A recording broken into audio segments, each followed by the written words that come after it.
والذین یؤمنون بما انزل الیک، اور وہ ایمان لاتے ہیں اس پر جو آپ کی طرف نازل کیا۔ مفسرین کرام ارشاد فرماتے ہیں اس سے مراد دو چیزیں ہیں،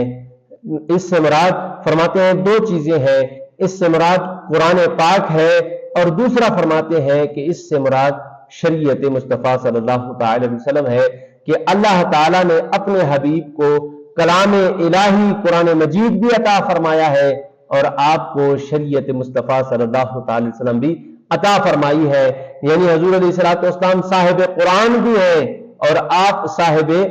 شریعت بھی ہیں۔ فرمایا کہ وہ ایمان لاتے ہیں حضور علیہ الصلوۃ والسلام کی ذات پر، اور اللہ تعالیٰ نے آپ کو جو کلام الہی دیا عطا فرمایا اس پر ایمان لاتے ہیں، اور اللہ تعالیٰ نے آپ کو جو شریعت عطا فرمائی ہے شریعت مصطفیٰ صلی اللہ تعالی وسلم، وہ اس شریعت پر بھی